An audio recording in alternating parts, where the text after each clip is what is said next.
Welcome back, everybody, to Morning Brew. Now, 1 year ago, we kicked off this podcast with an honest, eye-opening conversation about weight loss medications. And today, we are bringing it full circle in this episode. I'm so thrilled to have our very first guest ever. It was Dr. Tyler King. He's back with us today. He's a very trusted primary care physician and DABOMB, which is short for Diplomat of the American Board of Obesity, meaning he's an expert when it comes to weight loss. So when we first sat down with him, GLP medications were quickly changing the landscape. Fast forward to today, and so much has changed. So Dr. King is back to unpack the very latest developments, explain how these meds are evolving, and share the critical importance of pairing them up with a good diet, strength training, and lifestyle support. So just when we think we've covered it all, though, we're also going to talk to him a little bit about the next generation of weight loss treatments that are on the horizon. So if you're on this journey or just curious about what's next,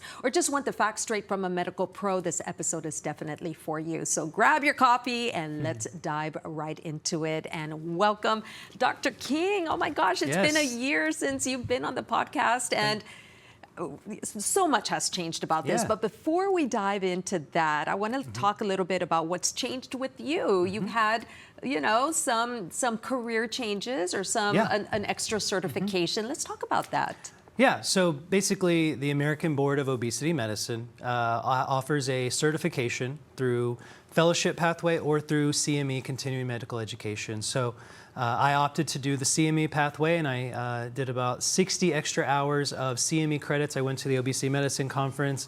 I studied for about 6 months, and this past October took the American Board of Obesity Medicine exam and found out in December that I passed. So I am now, as you said, DABOMB, a diplomat of the American Board of Obesity Medicine. So very excited about that.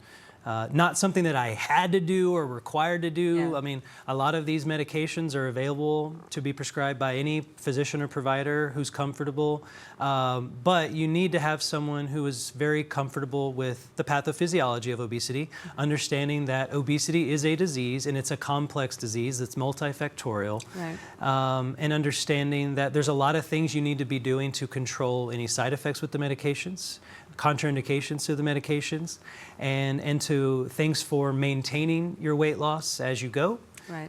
Making sure, as you alluded to, that you are getting the appropriate amount of exercise and resistance training to make sure that you have that proper muscle mass, because as you lose weight, we want you to make sure we're losing more fat and not muscle. Let me ask you, before we dive into all of that, there's so much that we have to cover, but what was it about obesity medication or medicine, just the practice of obesity management? What was it about that that has captivated you? Well, quite frankly, obesity is something I've dealt with a lot of my life. I grew up, I remember in 6th grade, you know, I was 190 pounds, at least 40 pounds overweight, probably more, and there was a lot of obesity in my family. My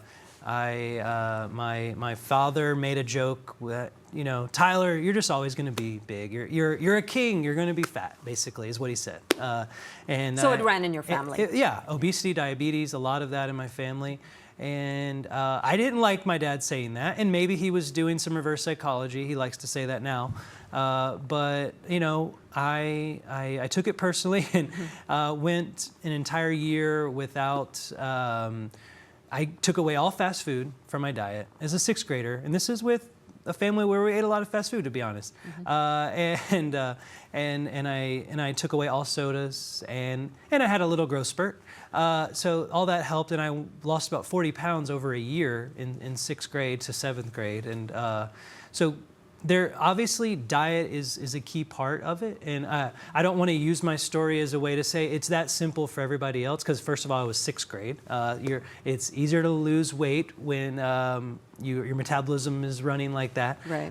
There's also so many other factors that contribute to weight loss and obesity, so I want to make it clear that I'm not saying that's all you have to do, because in a lot of cases, for a lot of people, and especially during certain moments of your life, whether it's after a pregnancy for women, in menopause for women, and then once you get to an obesity level that's so big, for men, your testosterone drops so low that then your energy drops so low. So it ends up becoming a vicious cycle. So I don't want my story from 6th grade to make it seem like it's that simple. And quite frankly, guess what? I ended up gaining weight back again.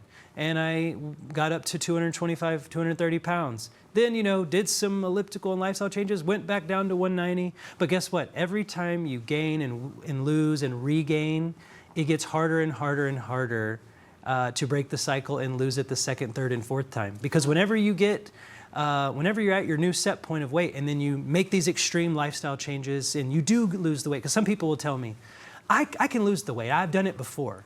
But it's not always that easy the second, third, or fourth time, because guess what? Your base metabolism rate is now at the lower weight that you were. Once you lost all that weight, your metabolic rate drops to where that is, and your body starts releasing ghrelin hormone from your stomach, and you're getting hungry and hungry, and your body is literally fighting against you, trying to force you to gain that weight back. So you're fighting against your own body sometimes. Wow. So it just it becomes a really difficult challenge for people, and we almost have a 50% obesity rate here in Laredo. And then the number 1 and number 2 countries in the world, U.S. and Mexico, for obesity. We're right here in the border of both of those countries. We get the worst of both worlds when it comes to the diet. Obviously, it tastes great, but from the style of food and just all that temptation that's around us, and the culture. We have the culture of carne asada every weekend, and the beers and all that stuff. Trust me, I love it. But we have to learn how to make things like the carne asada a little bit healthier. Throw the veggies on the carne asada. Throw chicken on there instead of beef every time. Right. There's little things that we have to work on as a community to tackle obesity. But just past 2024 was the first time in over a decade that the obesity rate finally dropped. Wow. So, and do you think that that's coincidence, or that's because we now have weight loss medications that are helping? Oh, I think there's no doubt it's because of the rise of use of the GLP-1 medications. These are, by all standards, these are miracle drugs, and they're not for everybody. But to say that these medicines should not be used when appropriate would be malpractice.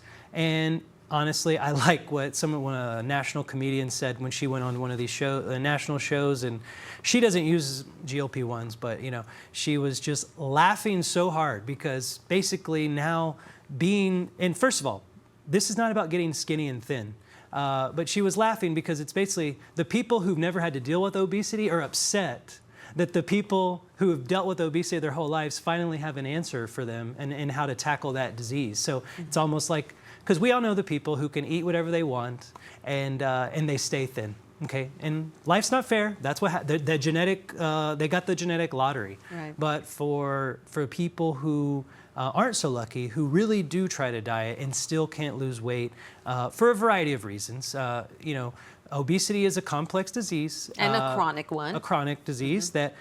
Yes, lifestyle is key. I do not want to say that lifestyle is not a part of it, but to deny the fact that we live in a society that, especially in Texas, that you basically have to have a car or use public transit to get around. There's very little walking, so it contributes to the sedentary lifestyle. When you consider some of the stuff that's in our food and the added sweeteners and sugars, all that stuff that makes us addicted to food, there are things outside of our control that we need to acknowledge and say that, this medicine is part of a strategy to fight back against that food system and kind of the system that's basically promoting obesity. Right. Let's talk a little bit about the GLPs. For those who are just watching for the first time, they didn't see our first episode a year ago and are wanting to learn a little bit more about it. Explain what a GLP-1 medication is. Yeah, so these medications, they've been around technically since like 2005, 2007, when they were originally for diabetes. This is glucagon-like peptide 1 agonist, so GLP-1 agonist. It's basically activating the GLP-1 hormone in the intestines, which then sends signals to the GLP-1 receptors in the brain to let you know that you are full or you no longer have that desire to be eating. And it kind of lowers the food noise. Anyone who's been on it knows what I mean by food noise. And anyone who's dealt with obesity probably knows what I mean by food noise. It's the sensation of just always looking for that next meal and always thinking about what you're eating and always feeling hungry or anxiety about hunger. Right. And about 1/3 of people who come to clinics for weight loss also have behavioral health issues like binge eating disorder or just generalized anxiety and depression. So we also have to make sure we're treating those things. But these GLP-1s also end up having some positive effects on improving anxiety in some people. Helps with PCOS for people with women with hormone imbalances. It helps. There's early studies showing that it might help cut cravings for alcohol and other substance drugs. And so it's still being studied for a lot of things. There's two main GLP-1s out there right now that everybody's aware of. There's the semaglutide, which is known as Ozempic for diabetes. It's Wegovy for obesity, and then that's made by the company Novo Nordisk. And then you have tirzepatide, which is Mounjaro for people with diabetes, and it's Zepbound for people with obesity without diabetes, and that's made by Eli Lilly. So these medications that both started for diabetes, they saw, of course, the other benefit, which was the weight loss, and then they created the same medicine, the exact same medicine, but specifically for weight loss. For insurance reasons, purposes. it just has to be marketed differently. It's the exact same thing, slightly different doses on the Ozempic, Wegovy. They have a max of 2.4 milligrams for the Wegovy. Ozempic, it's a max of 2. And they're actually studying that medicine to go up to 7.2. So that's trials. And it's actually looking like it's going to work, and it's going to have closer to that Mounjaro, Zepbound, tirzepatide weight loss, closer to the 20%, because the Ozempic, Wegovy, is more like 15% body weight loss, and the Mounjaro, Zepbound is more like a 20% body weight loss. So you have a little bit more on the weight loss side. That's why they're studying the semaglutide at a higher dose to see if it can be tolerated for side effects and then also be functional from a weight loss standpoint. And there's at least 10 other medicines in the pipeline. There's one known as the Triple G, so it'll have an extra activity, and that one is supposed to lead to really significant weight loss and fat just melting off of you. So that one's going to probably be reserved for the most severe obese patients, because that one and we still don't know, but that one in a more mild obesity might be too strong. Yeah. So there's some other stuff in the pipeline that both companies and several pharmaceutical companies realize the market is there, because unfortunately we have an obesity epidemic. Right. So I'm just grateful we're living in a time that we're at least having people trying to address it. I also want to go after our food systems. I'm also all about looking for ways to make our food systems better and make things more walkable. But at the end of the day, these medicines are a tool to help fight back the food system that's not going to change overnight. So. Right.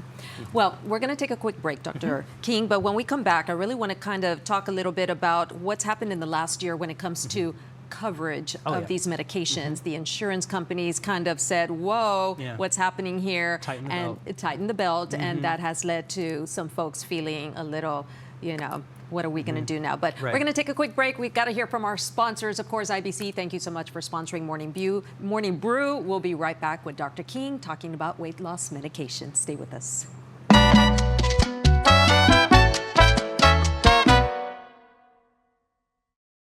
Why pay a monthly fee? Free checking at IBC.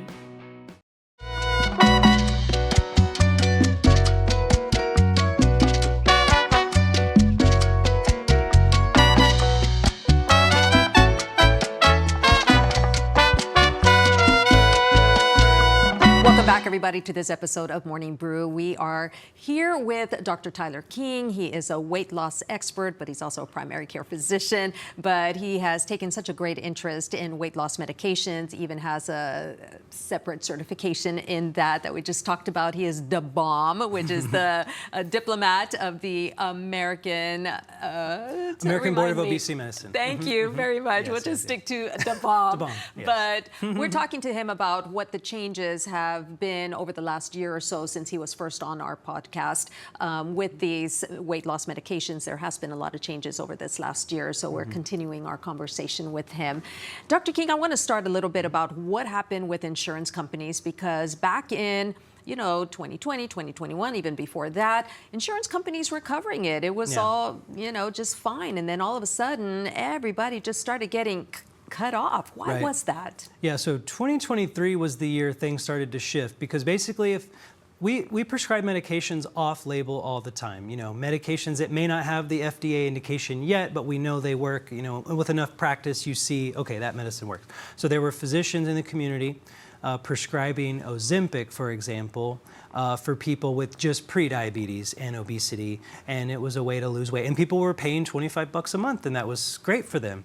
And they saw the improvements, the weight loss, and they got really used to it and loved it. And then Mounjaro came about as well, and they also, for diabetes, but physicians were prescribing it off-label for people with either with pre-diabetes or with no diabetes at all, but just overweight or obese. Mm-hmm. And about midway through 2023, insurance companies put a complete stop to that and said, you got to have diabetes. We're going to do some extra prior authorizations because, quite frankly, the medicines were and still are too expensive. Talking $1,000 to $1,300 a month for so insurance companies were not okay paying that for because it started to explode a little bit. Mm-hmm. The popularity. We know word of mouth when something's this successful is going to outweigh any advertising. So right. So that the word kind of got out, and because of that, the insurance companies put a clamp on that and got really strict about coverage. And then I would say 2024 was really nice for me with some of my patients, especially my Blue Cross federal patients. So my patients, my Border Patrol, my Postal Service, all the types of patients who work for the federal government, they were getting pretty much automatic coverage for a BMI over 30, especially for Wegovy. Wegovy was the preferred medicine at the time. And so I had that all of 2024 of patients that were seeing massive success with weight loss. And then January 1st of this year, 2025, the insurance just cut it. Wow. So my patients were scrambling. We had to, go back to more older medications like the pills, like phentermine, things like that, stimulants, to try to make sure they didn't regain the weight. Because the worst thing that can happen to you after weight loss is to regain the weight. So we have to find a way to make sure that once someone loses that weight, we have to do everything we can to prevent weight regain, because then your metabolism is going to be slower at a higher weight, making it even harder to get back down. And making sure that we're getting twice a week of resistance training to make sure our muscles are contracting and we're not losing muscle along the way. Yeah. And another big thing is making sure you're getting I like roughly 60 to 90 grams of protein a day, depending on what your ideal body weight is. So I want to talk a little bit about body composition. Yes. And learning a little bit about that, and also the dispelling maybe of the myth that these weight loss medications are what cause you to lose muscle mass. Right, but right. let's start off with body composition. What is that, and why is it so recommended to find out what your body composition is? Yeah. What is that? It's basically just the percentage of your body composition that's visceral fat. So we're talking about fat versus muscle composition. So there's a few ways to get that. MRI considered gold standard, but very expensive. Right. Not realistic. Next best thing, which we now have in the community, is a DEXA scan. Okay. So usually our women at home that are 65 plus or have dealt with osteoporosis know a DEXA scan is usually used to measure the density of your bones to check for osteopenia and osteoporosis.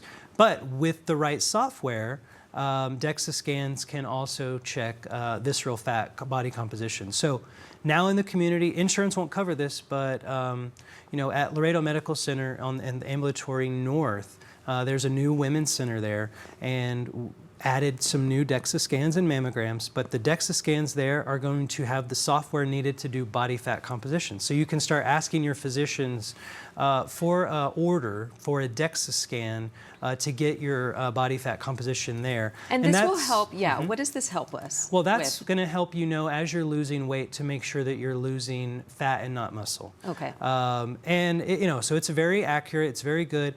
That will not be covered by insurance anytime soon, and it's going to be roughly $120 cash. So that's just an option to have. Now, if you can't spend that much, I recommend at least doing like an in-body. Several gyms have them, and for $10 to $20 a time. So every 10 weeks or so, trying to get that body fat composition would be a way to make sure that you are losing fat and not muscle, and you got to make sure you're eating the protein along the way. Why is that so important? Because muscle equals metabolism, which equals longevity. So you got to make sure that you are building muscle, but also not losing it. Okay. The GLP medication isn't what causes you. That's not causing you to lose the muscle. Right. It's the fact that you're not eating anymore. Yes, exactly. Okay. There's a lot of people out there saying these medications lead to muscle loss, and that's not true. Yeah, rapid weight loss without proper protein intake, regardless of how you rapidly lose your weight, that you will lose muscle. It could be through exercise, through anything, but it's not. Let's say you're doing medications. only cardio. Let's say you're just on the bike doing only cardio, and you're not really, contracting those muscles, and you're eating 5 grams of protein a day, and it's all carbs. You will probably still lose weight, even as long as your calories are, a deficit. But you will also lose muscle if you're not doing resistance training and not eating enough protein. So regardless of GLP-1, a stimulant, no medication whatsoever, surgery, if you're losing a lot of weight fast and you're not getting resistance training and eating enough protein, you will lose muscle, and that's what we want to avoid. Okay, because that affects your metabolism, which affects your weight loss. So it's Exactly. just a exactly. It's just And a then whole... if you're someone who says, I don't want to be on these medicines forever, okay, it's critical you build up your muscle mass while you're on the medicines, right? Because then you're much more likely to regain the weight back. We do know for the trial that was done, people regained about 2/3 of the weight they lost over the previous year on the medicine. But in that trial, they did not keep pushing them on the lifestyle stuff. So we don't know what percentage of those people maintained the lifestyle habits. So, but we can assume anytime you take something away, whatever you did to lose weight, you either have to keep doing it or add in something else to maintain that weight loss that you did. If you stop doing whatever it is that you did to help you lose weight, there will most likely be some weight regain unless you're just extremely aggressive about your exercise routine.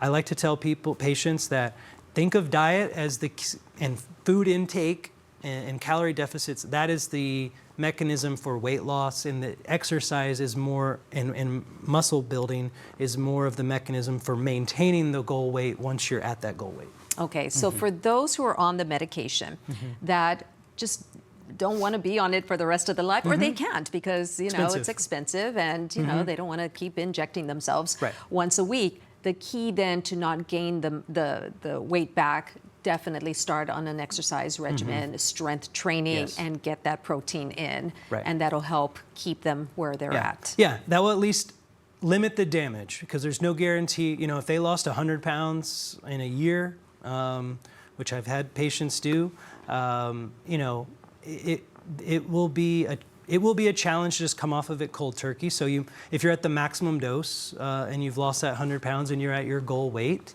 I would recommend more of a titration down over time, as opposed to just cutting it off altogether. But if someone can't afford it, or just decides they're done, then that's you are running the risk of the weight regain. And you just want to be extremely aggressive with your exercise routine if you're gonna do that.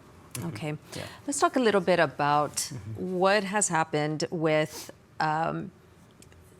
compound pharmacists not being able to provide the medication. That was an alternative for those who weren't able to get it through their insurance company anymore because they were cut off. So compound pharmacists were able to make it under an emergency federal allowance, but some things happened along the way, and they are now being told they can't do that anymore. So I want you to explain to our viewers what happened, and then what is the road moving forward now, the pathway moving forward. So if you're getting your semaglutide or tirzepatide through an online mail order service, like there's Ro, there's Hims, Her, if you're getting those advertisements, generally speaking, there's been a couple exceptions, but generally speaking, that historically over the last few years has been compounded medication. Now, compounded medication is technically not FDA-approved medication. It is medication that is formulated in a way to mimic an FDA-approved medication. And once a patent has expired, you have the compounding pharmacies have the right to try that. When a company has the patent still on that, compounded pharmacies cannot create these copycat versions unless there is a nationwide shortage. There was a nationwide shortage for semaglutide and tirzepatide, Ozempic and Mounjaro. And so during that time, it was impossible for even people with insurance coverage, they couldn't get the medications. So the compounded pharmacies stepped in to fill that role, and they were allowed to do it. But millions of people across the country got on these medicines during that time. And then the FDA came out earlier this year, or late last year for tirzepatide and earlier this year for semaglutide that, okay, there's no longer a nationwide shortage. So compounding pharmacies have to basically stop. Now, locally, basically, we have two primary compounding pharmacies here in Laredo, and they basically were told by the Texas Pharmacy Board that they had a deadline of like May 19th to buy as much of the compounding medication as they could, and then they could sell it until the expiration date or until it ran out. So now these medicines, with compounding in general, it's hard to verify the quality. So if you're going to get a compounded medication, I can't technically endorse it, but if you're going to do it, I recommend going that route with a physician who's going to be monitoring your care, helping you with the side effects, making sure to know if you need to go to the emergency room, and making sure that you talk to your physician about trusted compounded pharmacies in the community, because there's always a risk with compounded medications. But I understand that there are people who really want the medications and are not willing to pay $500 a month, like a car payment for their medication. Now, some people are and some people can. And I will say that Eli Lilly and Novo Nordisk have come out with better pricing than they had before. Previously, it was going to be $1,000 a month. Mm-hmm. And then they got it down to $700 and then $650. And then now each company, because they're competing, right? They're racing to that's good, the competition. We need a third and fourth company to come in as well. But right now, it's just these two powerhouses. And they got it down to $4.99 a month for each of their primary doses. And a month, yes. $499 a month. So, and that's the pen injectors for Wegovy at $4.99 a month. And Eli Lilly came out with vials themselves. They're basically doing what the mail-in compounded pharmacies are doing, but they're giving you the real thing, right. The actual patented medication. So they're basically doing the exact same thing, just with the actual tirzepatide. And it's $4.99 a month, and they have that all the way up. They just added their 12.5 and 15 milligrams. So now you can get every dose through the vial for $4.99 a month. I'm hoping those prices go down soon, even more. It's ridiculous that some of these medications can be $50 in Europe. People can get Ozempic for $55 a month in Europe, and here we're talking $1,000. So yeah. I don't think that's fair. I understand we have to pay research and design, right? They spend hundreds of millions of dollars to research and find these medications. And there's lots of them they've tested that failed, and they wasted millions of dollars on failed medications. And then they find the diamond in the rough, the Ozempic and the Mounjaro, and they want to get their money back. They have a right to do that, but it shouldn't be the American people having to subsidize that and the rest of the world pay $55 a month. So for me, that's my problem. Yeah. No, I know it's a problem for a lot of people. Yeah. Tyler, we're going to take another quick break. When we come back, in the minutes that we have left, we're going to talk a little bit about what is the future of these medications. Is there anything else that is brewing up there? Yeah. But we got to take a quick break. Stay with us. We'll be back.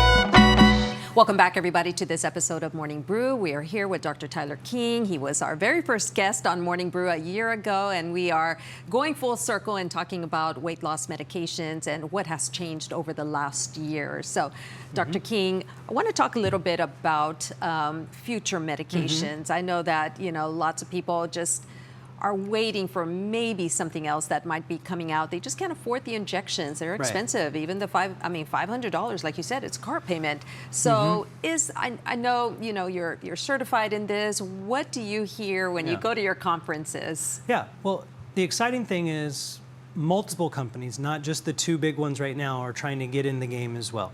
And as those new ones get in the market, it should hopefully decrease the price of the current ones. So I want the ones that we currently have to keep dropping in price, right?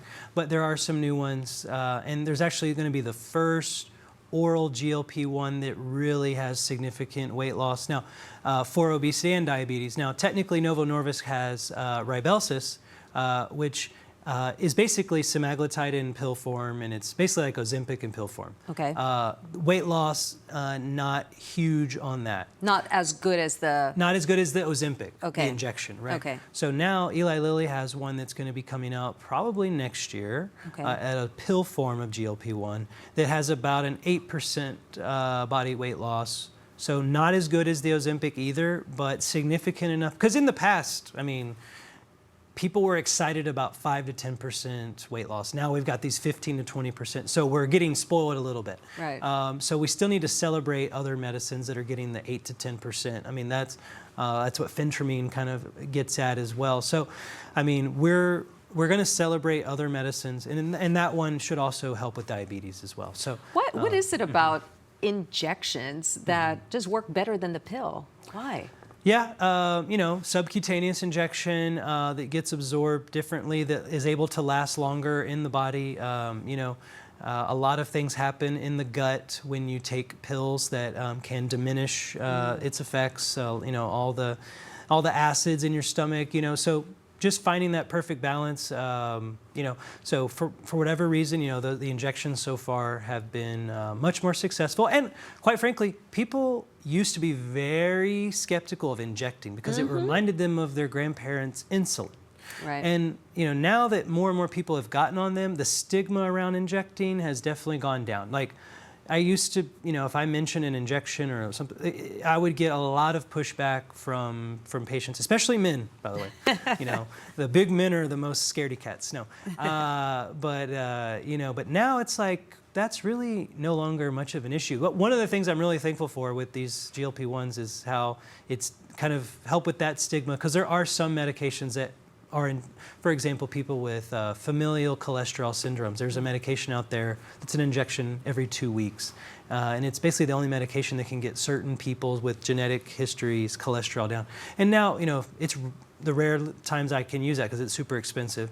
I don't get, you don't get resistance for those types of things. And that's a medicine that is preventing stroke and heart attack. And so there are medicines out there that are injectable, and they're going to even try to find some that are once a month injections, So eventually, and there's for osteopenia, osteoporosis, there's an injection every 6 months, right? So, we need the stigma around injecting it to go down, and that's definitely happened. So people are less reluctant to inject themselves with the FDA medication. So yeah, it's good. So you think that more competition could be on the horizon? Yes. Other companies wanting to get in on the game, which of course more competition means everybody needs to lower their prices.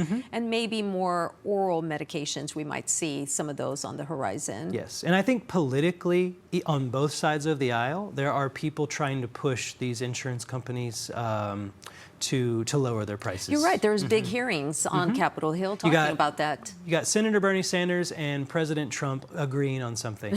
How that doesn't happen very often, and they have both been pushing, along with RFK, to push for that. So I'm hoping the fact that there's interest on both sides to push these pharmaceutical companies to make these prices more reasonable. I think that'll help. Going back to what you said about them wanting to recoup their cost, it's just so it's such Yeah. a shame, Well, you yeah, know, I mean, how Europe- inexpensive they are in Europe other should help countries. recoup the cost too. You know, we can raise the price a little bit for them and lower it for Americans. So I don't see why. Let's make it the same price for everybody. So Yeah. Well, you know, in closing, Dr. King, just give us, you know, a little snapshot of those that are on the medication, just to continue with the protein, with the strengthening of the muscles, just to reinforce that, you know, with the proper diet and, of course, exercise, you'll be good. Yeah, no, just want to say that, you know, one thing I really want to say is that if you're someone who struggled with obesity and you have felt like a failure, you feel like it's been your fault, I just encourage you to realize that obesity is a chronic disease and it's not your fault. And, you know, the more people that hear that, the better. And for people that still have that stigma about obesity, please understand that it's more complicated than simply just eat less, move more. There are some other components than lifestyle that attribute to obesity. So I just encourage everybody to get with the program on considering obesity a disease that the American Medical Association has named it since 2013, but it's taking, you know, society a little bit longer to catch up with that, and just understand that you are not a failure if you are overweight or obese, and there are ways to treat it, not just with medication, but also with lifestyle and other changes that you can make. So. Yeah, good advice there. It is not them, it is the environment. Yeah, we live in a obesogenic environment that is literally contributing to it, and then we have our own bodies that fight against us whenever we do have some success and lose weight. So that's right, and our food is very good. That does not help. Yeah, right. Thank you, Doc. We appreciate having you with us. Sure. It's always a pleasure to have you on Morning Brew, and we Glad hope to be we your can. first guest and a 1-year anniversary here. So congratulations on your success. Absolutely. Yes. Cheers to that. No coffee, but you know. It's okay. We're going to get some in here. We're going to get some in here, definitely. Thank you, Doc. We appreciate having you with us very much. And that does it for this episode of Morning Brew. We hope you tune in next week for another riveting episode. And until then, enjoy the brew.